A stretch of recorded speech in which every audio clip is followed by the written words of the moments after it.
Go around. It's not true. It's hospital hogwash, it's pharmaceutical flim-flam, it's medical mendacity, it's Hippocratic humbug, it's nonsensical narcotic nincompoop. I think I've made the point. Do not believe the news telling you that we've run out of medicine, nor should you believe the empty shelves at the chemists. They're also lying. Do not believe your doctor saying, sorry, we're fresh out of that, you're going to have to eat a carrot and pretend. Do not believe your own cobweb-ridden medicine cabinet at home. It might look empty, but it's not, for it contains the only medicine any of us truly need. Stirring music, please, producer Chris. Freedom. The medicine of British freedom, and the analgesic knowledge that however ill you may be, Bloom are keeping an eye on things for you. I'm investing heavily in the placebo effect right now. You're listening to The Bug. Obviously, I don't entirely mean that, because what is the first rule of the third millennium? If someone in power tells you something is fake news, what is it? Correct. A 110% cast iron, tungsten-coated, granite-scented, cosmically immutable, scientifically unarguable fact. But surely, Alice, the more important question for all these medicine freaks whinging on about feeling a bit poorly or having a fatal but curable illness and slowly dying unnecessarily is this. Do we actually need medicine?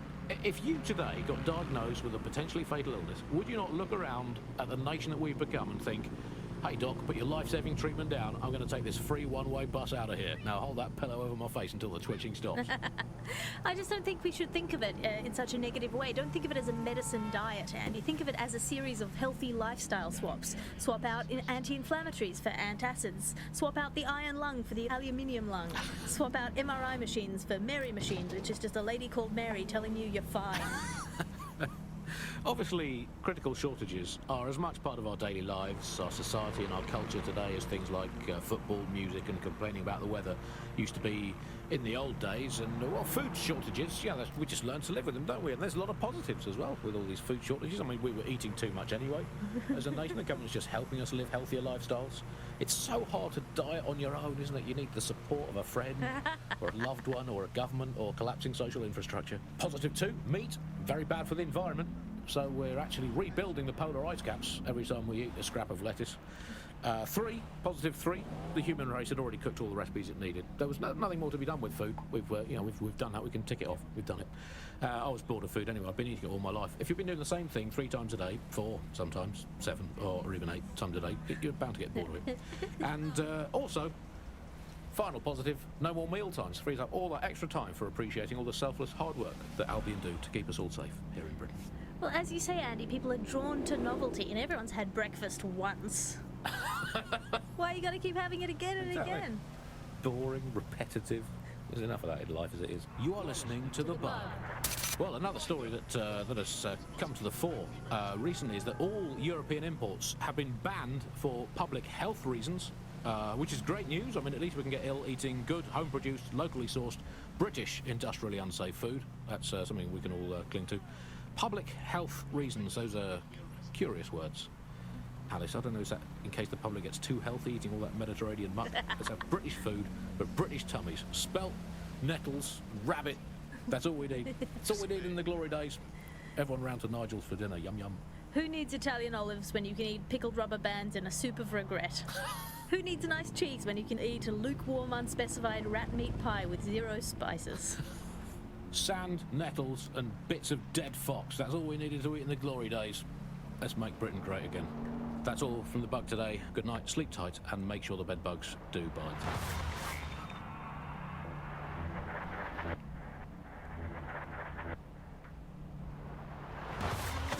You're listening to The Bug.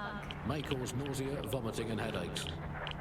Hello Britain, this is The Bug, the show that holds up a mirror to the world and smashes itself on the head with it in despair. I'm Andy, joining me, as always, Alice, and... I deny everything. Just a good state of existence. Some good news, at last. There are no medicine shortages, according to the government, none at all. There have been various allegations about that. It turns out they are all fake news, trademark, but there are none. There are no shortages of medicine. Don't take it from me, I'm not a medical supply expert. Take it from our beloved government. It's fine. In fact, I'm going to read between the lines here and actually say there's probably there's too much medicine, if anything. Just medicine. You can't move for medicine. In fact, just this morning, I tried to pour some cornflakes into a bowl for breakfast and out-tumbled a 12-month course of immunosuppressants, corticosteroids, and anti-retrofungal neurodilatory estrogen spermatotropic fruit pastels. The people claiming there are medical shortages are probably high on lots of medicine that they've been. given. I, for one, believe that there are no medical shortages, Andy. Just last week, I went in with a broken arm and they suggested it might just be extreme period pain and prescribed me a drink of water and an astrology chart. We can't be too far away from them just prescribing stiff upper lip like they did in the Blitz. My uncle had a leg removed due to diabetes. They halved his insulin because they said there was less of him to be diabetic. So, anyway, people, don't believe what you read or hear about there not being enough medical drugs to go around. It's not true. It's hospital hogwash, it's pharmaceutical flim-flam, it's medical mendacity, it's Hippocratic humbug, it's nonsensical narcotic nincompoop. I think I've made the point. Do not believe the news telling you that we've run out of medicine, nor should you believe the empty shelves at the chemists. They're also lying. Do not believe your doctor saying, sorry, we're fresh out of that, you're going to have to eat a carrot and pretend. Do not believe your own cobweb-ridden medicine cabinet at home. It might look empty, but it's not, for it contains the only medicine any of us truly need. Stirring music, please, producer Chris. Freedom. The medicine of British freedom. And the analgesic knowledge that however ill you may be, Bloom are keeping an eye on things for you. I'm investing heavily in the placebo effect right now. You're listening to The Bug. Obviously, I don't entirely mean that, because what is the first rule of the third millennium? If someone in power tells you something is fake news, what is it? Correct. A 110% cast iron, tungsten-coated, granite-scented, cosmically immutable, scientifically unarguable fact.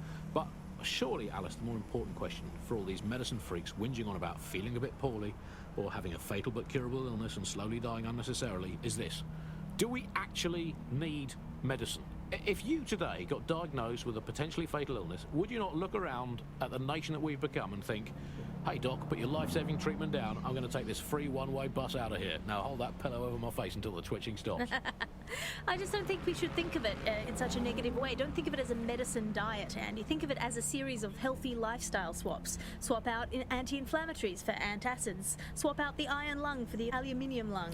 Swap out MRI machines for Mary machines, which is just a lady called Mary telling you you're fine. Obviously, critical shortages are as much part of our daily lives, our society and our culture today as things like football, music and complaining about the weather used to be in the old days. And, well, food shortages, yeah, we just learn to live with them, don't we? And there's a lot of positives as well with all these food shortages. I mean, we were eating too much anyway. As a nation, the government's just helping us live healthier lifestyles. It's so hard to diet on your own, isn't it? You need the support of a friend or a loved one or a government or collapsing social infrastructure. Positive too, meat, very bad for the environment. So we're actually rebuilding the polar ice caps every time we eat a scrap of lettuce. Positive three, the human race had already cooked all the recipes it needed. There was nothing more to be done with food. We've done that. We can tick it off. We've done it. I was bored of food anyway. I've been eating it all my life. If you've been doing the same thing 3 times a day, 4, sometimes 7, or even 8 times a day, you're bound to get bored of it. And also, final positive, no more meal times. Frees up all that extra time for appreciating all the selfless hard work that Albion do to keep us all safe here in Britain. Well, as you say, Andy, people are drawn to novelty, and everyone's had breakfast once. Why you got to keep having it again and again? Boring, repetitive. There's enough of that in life as it is. You are listening to The Bug. Well, another story that has come to the fore recently is that all European imports have been banned for public health reasons, which is great news. I mean, at least we can get ill eating good, home-produced, locally sourced, British, industrially unsafe food. That's something we can all cling to. Public health reasons, those are curious words. Alice, I don't know, is that in case the public gets too healthy eating all that Mediterranean muck? Let's have British food for British tummies. Spelt, nettles, rabbit.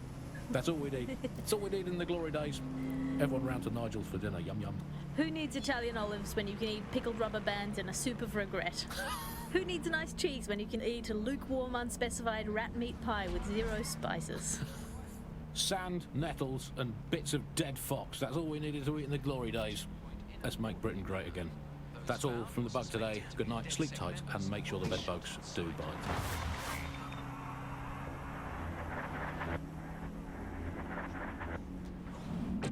What's that doing there? Do you recognise him? What are they doing? If you have questions about someone's behavior, if you see something suspicious, you need to tell us, because we need to know. SIRS. We're looking out for Britain. Are you?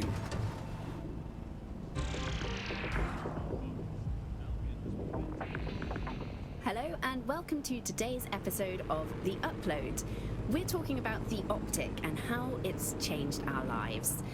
Now, as you remember, Bloom announced a new version of the Optic at the recent Tone conference, but we haven't heard too much about that since due to the dramatic events there.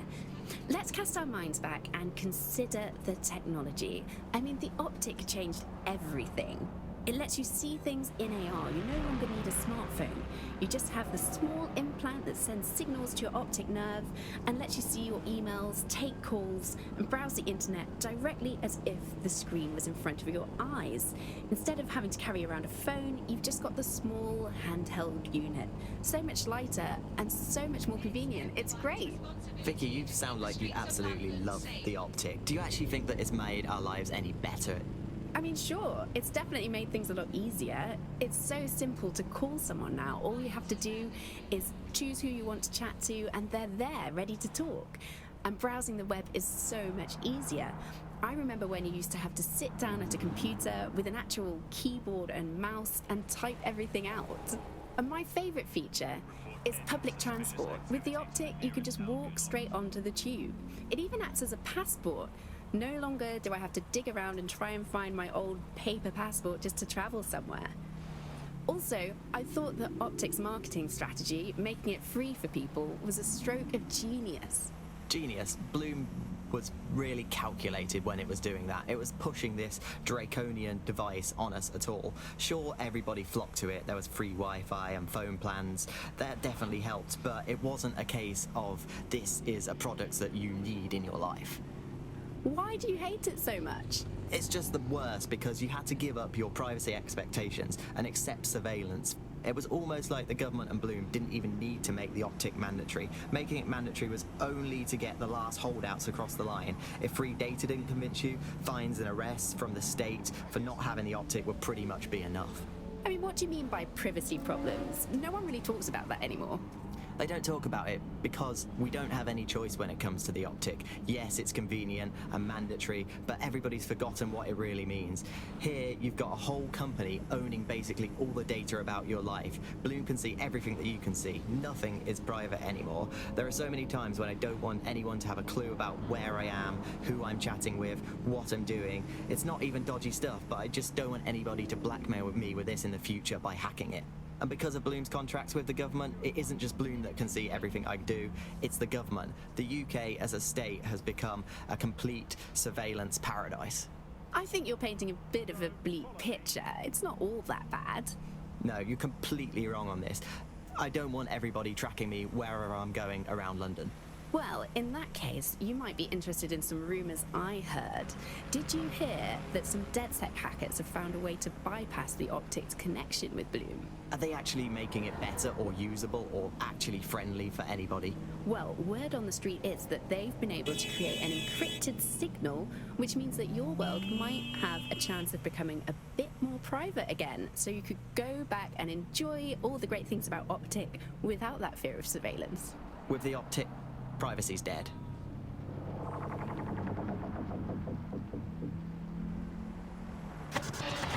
The Bug, nibbling away on the rotting carcass of a once free Britain. Yum yum. Hello, Bugs. This is The Bug. I'm Andy. This is Alice, and today we're going to be pretending that everything is fine. Yeah, and back. Yeah, that was fun, wasn't it? That was as long as I could manage. A second and a half. A reality time now, however. And, well, finally, today, we're going to road test the latest update to the CSAY app, the government app that has brought the great British tradition of snitching on people you don't like back to the very heart of public life, the school playground. I'm going to tell a new threat.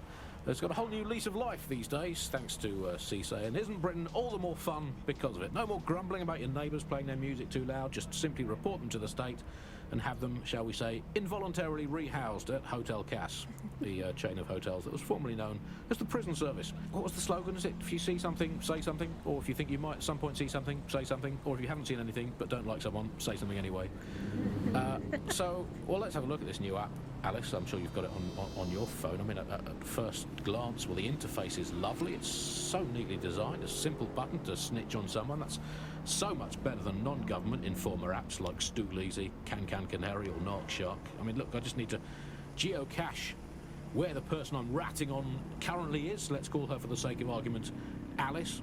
Sorry, Andy, I was busy reporting you to the authorities What? for Can I- rolling your eyes when passing a Nigel Cass propaganda poster. Could you not let me report you first, please? Let's have some decorum about this. I'll just take a quick little photo so they can get a drone to pick you out of a crowd at your next riot or trip to the shops or walk in the woods. And you can input your accusations with the app. Well, let's go old school. Let's call the phone line. Let's call the phone line. Here's the number, listeners, in case you want to dob someone in, as long as it's not me. 0044 203 807 3832. And don't forget to get the permission of the person who pays your bills before you call that number. Hey, I'd like to report my co-host Andrew, who runs an underground satirical anti-government comedy show, for running and co-hosting an underground satirical anti-government comedy show. Also, he does terrible puns.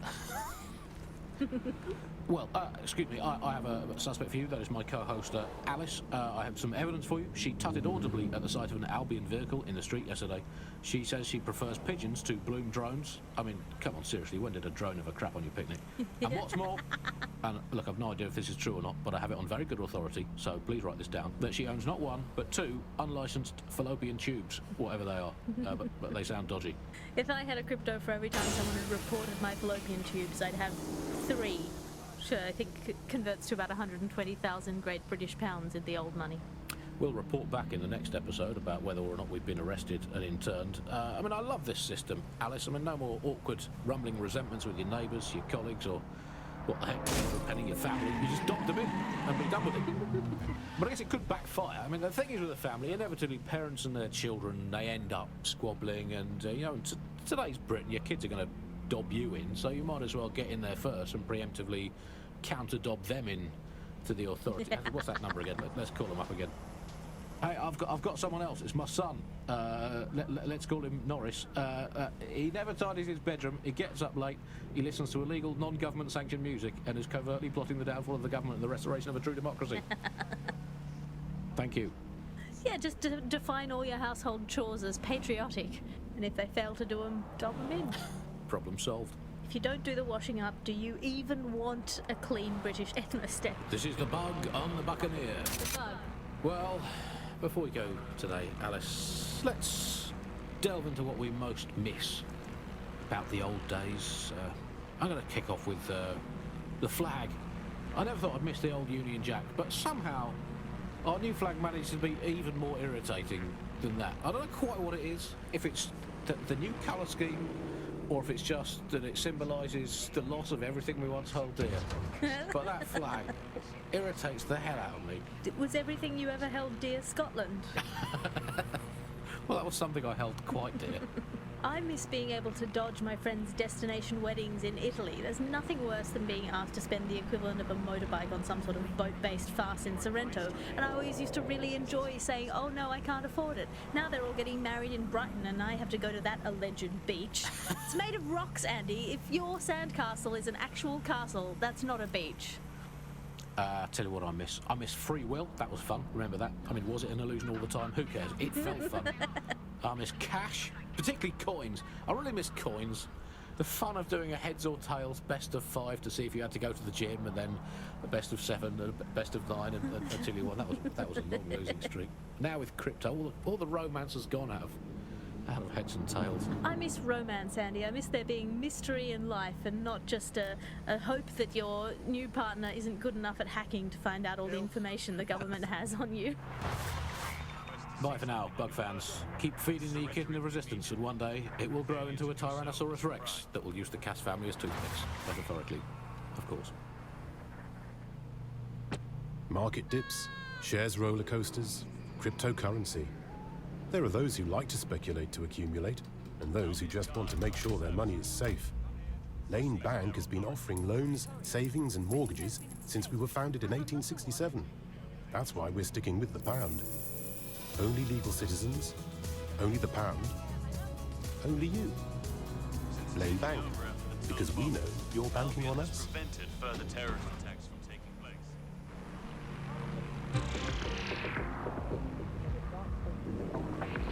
Coming up today on The Upload, we're talking about Sky Larson, the enigmatic founder of Broker Tech. Everyone knows her name, but no one knows too much about her. We only really see her these days as a hologram.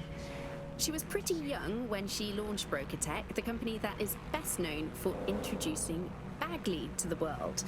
Nowadays, it's hard to remember a world before Bagley. Bagley is the most advanced, significant AI of our time, and it's really blown all the other AIs that were created out of the water. And I think that what Sky Larson's done with Bagley is absolutely incredible. Yeah, I mean, I can't really imagine the Optic without it. But what do you know about Sky Larson herself? Not a lot, other than that she's actually pretty incredible. I've followed her work for a long time, and she's always been a pretty private person. I know that she supposedly grew up in the countryside, but there isn't actually that much more we know about her other than this tech that she's put out into the world. I've always found it a bit creepy that she's so obsessed with this idea of transhumanism. Why wouldn't you be? When you've got a mind as amazing as Sky's, why wouldn't you want to take what you've got and actually augment it by working with technology, by improving your physical self, changing your body and the world around you, implementing more technology to extend your life and really sort of extend human capabilities? You sound pretty much in love with Sky Larson, I have to say. I can't comment on that, but I am a big fan of her work. She's been one of these people that has transformed the world around us, and just watching how her mind works from afar is pretty incredible, because some of what the technology she has introduced has changed how we all live our lives, and Bagley has been this really incredible assistance to humanity as a whole. Did I ever tell you that I actually interviewed Sky Larson once? Really? I thought she never spoke to the media or anything. So this was a long time ago, back in the day when she was a little bit more accessible, and she was one of these people that just had an amazing presence. You were inspired by her very being, and she was just incredibly talented and knowledgeable, and one of possibly the best living people that I've ever met. I'm not sure you're being too objective there. I mean, I imagine she's not very likable as a person. She obviously despises humanity in some ways. I think she believes that becoming data is preferable to being human. She's one of these people who's extremely methodical in everything that she does, and she does everything to perfection and really tries to change the world around her and make it a better place for us to live in. If you say so. Last year, nearly half of British parliamentarians were absent for more than 60% of votes. Even our Prime Minister recently set a record for most days spent outside the country in a calendar year. So who's running the show? Join us on GBB tonight to find out.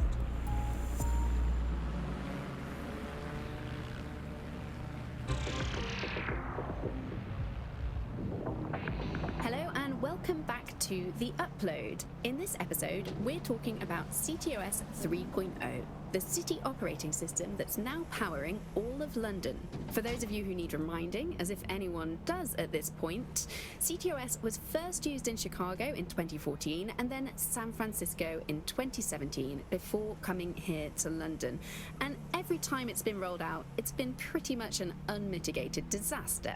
For those of you who are listening who are lucky enough not to be here in London's chaotic scenes, it's worth remembering that the telecoms tower is now owned by Bloom. The tower looms over northwest London. It's always been a communications hub, acting as part of the UK's television and communications network, although there's been some secrecy around its use, and now that Bloom owns it, it's only even more secret. Yeah, now everything that's part of Bloom's city surveillance operation is run through the telecoms tower. And I have to say, it looks completely ridiculous. It's got that silly crown thing at the top and all the blue light. What's that even about? What does it do? I don't see that there's any purpose to that at all. It's a blight on the skyline, if you ask me, and it's become the main point of control for millions of people. The System Network and Bagley are both operated and streamed from there too. And don't forget about the self-driving cars too. I always thought they were just running on their own. No, CTOS is the big control system behind the cars. There was a point back in the earliest days of self-driving car technology that they operated by themselves. They used to use a series of sensors to see the world around them. Radar, for instance, would look far off into the distance, while LiDAR would detect objects nearby. And while these cars still use some of this technology, Bloom CTOS and its detailed maps and data that it has on London really makes Bloom be able to take control of it. And CTOS can take control of your car if you're parked incorrectly. It's no surprise that it was made mandatory to have a self-driving car. The system is so bad though, it's so annoying. Whenever I try to use one of the shareable self-driving cars, I always find myself stuck in traffic jams or roadblocks. Not to mention the accidents. I've heard so many stories of cars shunting into the back of others.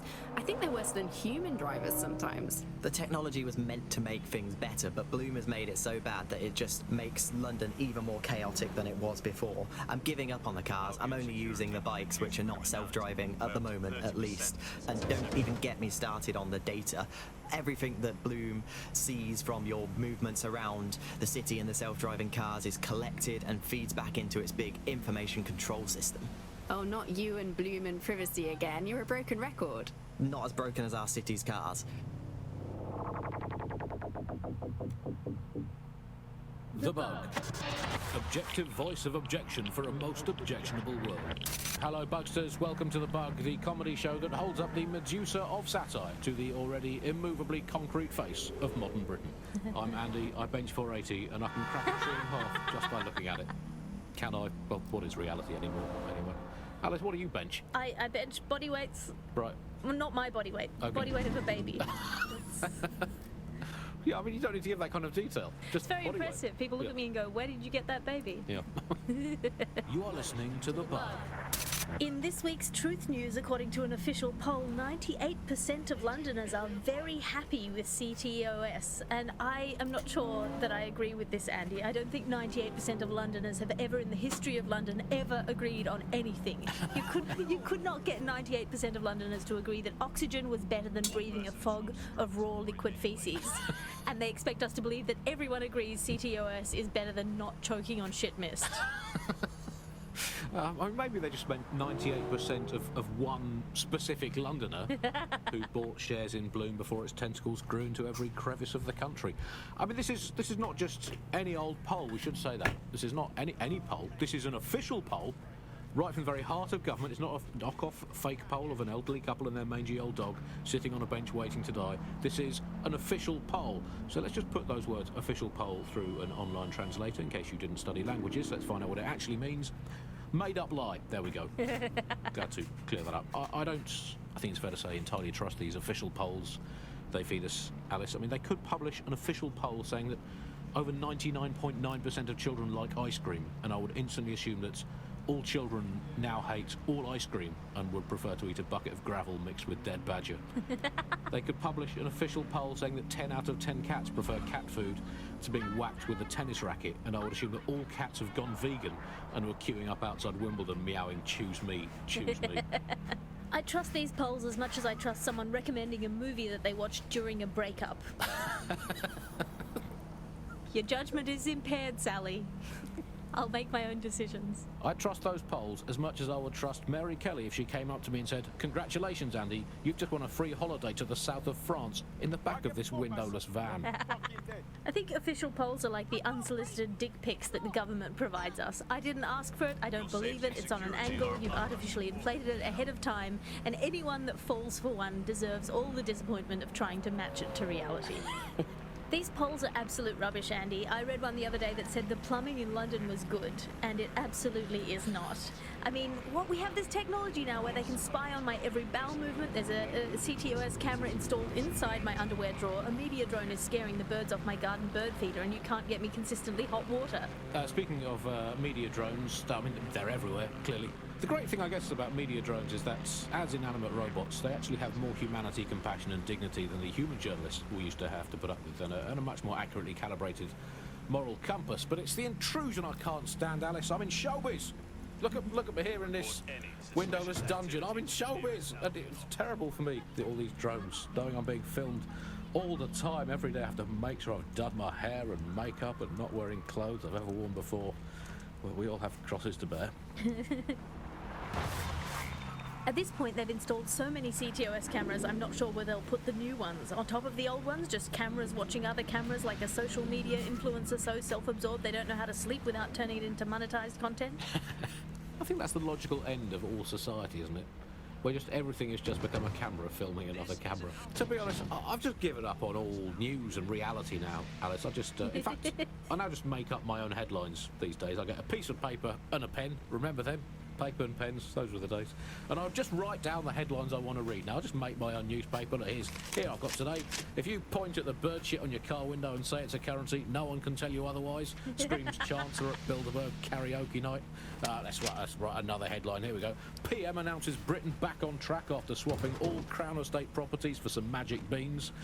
Might as well. We've got to do something as the nation we are today. Here's another one. Wild joy on the streets as Britain signs £864 zillion trade deal with Bolivia. There we go. Build a better world. Government claims only nice people will benefit from agreement to sell trampolines, mermaids and warships to landlocked South American nation. We're building a better Britain. Here's another one. Environment probably fine, claims drowning scientist. Invent the world you want to have, people. It's going to be way, way better than the one you've actually got. From the bug, goodbye. From the Buccaneer, this is the bug. For many years, London enjoyed a steady decline in nearly all types of crime. Then the trend abruptly reversed. In particular, crimes against visible minorities have seen a steep surge. What is fueling this? Join GBB tonight to learn more.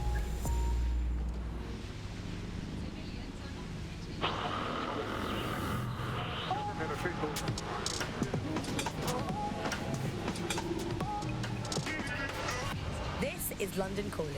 I'm Tash, and you're listening to Buccaneer, your source for what they don't want you to know. Today we're talking about Dev Hassani, our gone, but sadly not forgotten Prime Minister. It's strange to think that he was just another here today, gone tomorrow politician until his infamous London is drowning speech went viral. The forces of darkness he unleashed with that speech changed everything around us. Was Hassani's rise inevitable? Could it have been stopped? And what happens when democracy starts to breathe the ideas that can destroy it? Using back channels and underground contacts, we got in touch with political analysts and historians to find out how it's possible for cynical, short-term leaders like our beloved Prime Minister to give birth to political nightmares. No full names, as you know. These days, telling the truth can get you killed.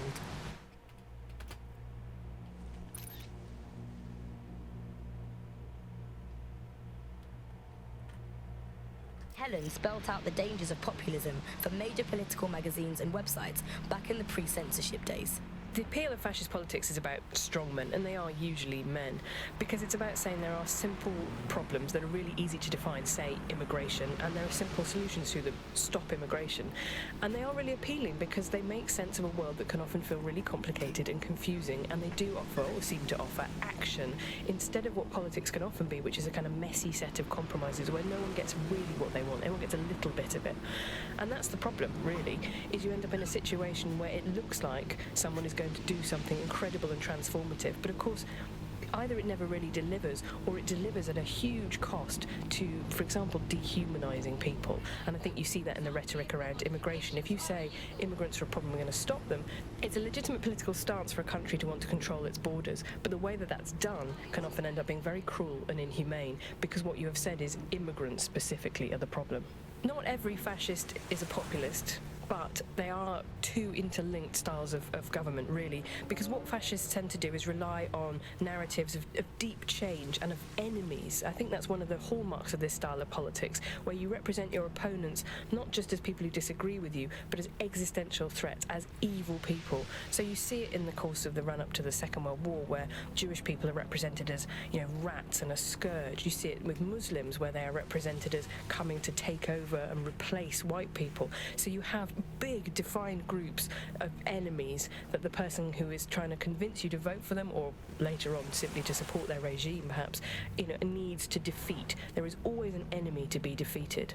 Unfortunately, one of the things we're very bad at as humans is recognising different things when they don't look like previous examples. So I think in pre-crisis Britain we had an idea that when fascism came it would look again like the 1930s. It would look like a single charismatic leader. It would look like a jackboots in the street and huge flags.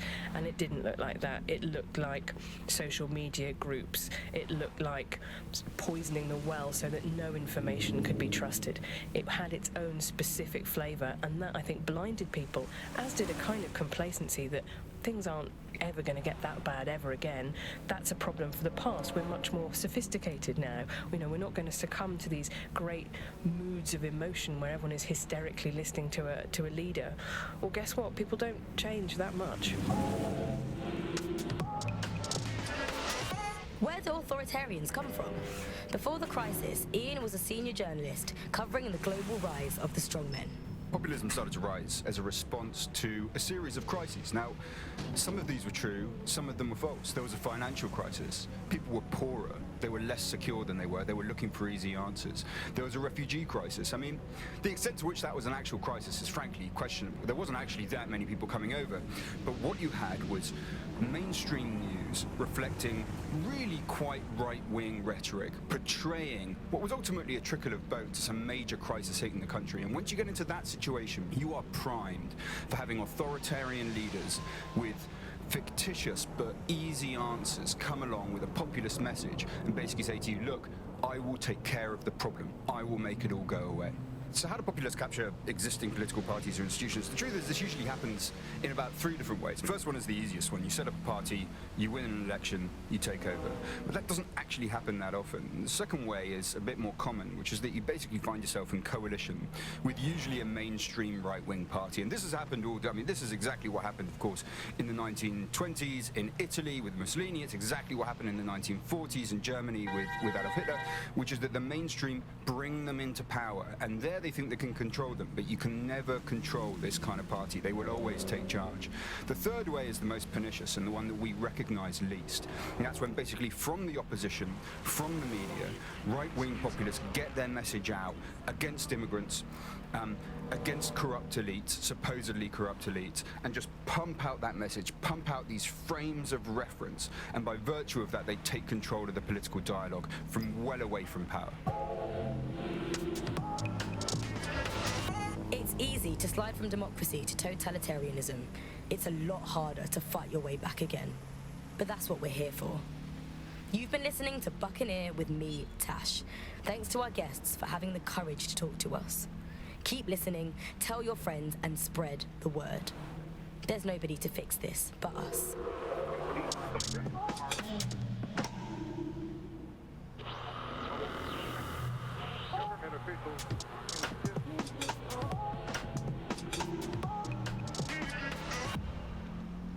This is London Calling. You're listening to Buccaneer, your source for what they don't want you to know. With me, Tash. It's hard to believe that there could be shortages of food and medicine in an advanced country like ours, and yet here we are. Those old government promises of adequate food turned out to be just another lie. Today we're short of basic foodstuffs and vital medical supplies. Hundreds have already died of conditions that could be easily cured. The black market means that criminal gangs like Clan Kelly run our cities. And Prime Minister Dev Hassani isn't even around to pretend to care. How do we go from a consumer paradise to a place of empty shelves and fighting for supplies? What turns a land of plenty into a wild west of hoarding, food battles and black market barons? We protect everyone who comes on the podcast by keeping their identities a secret. Here's veteran political reporter Ian on the power behind shortages. I mean, what was the first thing that happened when Britain sealed itself off? Like, the first stuff that got stopped from coming in was fresh food. I mean, we could live without the fresh food. I mean, everyone's quality of life got instantly worse, but we could live without it. The most damaging part was when the radioactive isotopes stopped coming in. Now, radioactive isotopes, that's what we use in cancer screening, cancer treatment. Now, that stuff, it has a short half-life. Technetium used to save hundreds of thousands of lives just by screening for cancer, let alone testing for cancer. But that stuff has a half-life of 66 hours. As soon as those walls went up, there was just no time to bring it into the country, and that is when people started dying. And then the medicines. The thing is, there's loads of medicines that you just can't stockpile. There was a moment before it took place when actually there were some efforts to try and stockpile some of the medicines. There was some things that could be done. For a lot of it, there was simply nothing that could be done. We had a major problem with drugs for schizophrenia. So we saw such an uptick in the kind of attacks that you saw in the street and people suffering on their own because they didn't have the mental health drugs, because those drugs simply couldn't be stockpiled. We eventually found the same thing with foods that weren't produced in the UK. And the trouble with the UK was we don't produce our own food. We never have. For hundreds of years, we produced under half of our own food. So as soon as those walls went up, we started having significant material problems in the country. I mean, Britain always told itself it had this national myth, right, that it would, because it got through the war, that it could go through any kind of hardship. I mean, that wasn't really the case. Actually, people during the war were far more frightened than some of this historical stuff makes out. Now, what did we see? People don't want to go through that stuff. They were desperate for the things that they had before, and they were scared. So they went to the black market. The same thing that always happens. And where did the growth of Clan Kelly come from? It came from people wanting the things that they could previously get legitimately and could now only get through the black market, funneling funds towards criminality. And from there, we got to the situation we have now of this basic war between criminals and security that seems to dominate what's going on out there on the streets. Nothing shakes people's faith in capitalism quite as much as when capitalism fails to deliver. Here's underground writer and analyst Alfie, The Politics of Poverty. I think what we've come to now is a realization that capitalism has essentially failed. I mean, the one key promise of capitalism that it makes to its citizens is that there will be surplus, that we will have plenty, and that's the whole logic for running society in this way, that people will have enough. And now, with these kind of huge shortages of everything, you're seeing that system collapse. It hasn't delivered on its primary promise. And I think we've really reached the situation where we have to do away with capitalism entirely. We're seeing a situation where there's shortages for the many, but for a few individuals, there's an elite who are not struggling and short of anything. So this is kind of fundamental inequality of a capitalist system, which is no longer producing the goods for most of us. Shortages are being used as well. I'm not saying that there isn't a real shortage. There possibly is real shortages, but shortages are being used as an excuse for those in power, those elites, to keep what they want and not give to the rest of us what we need. So the excuse that there's simply not enough to go around is the justification for maintaining a kind of power of the 1% and leaving the rest of us short. So if you're starving hungry tonight, if your parents can't get their medicine and your brothers and sisters have to steal to eat,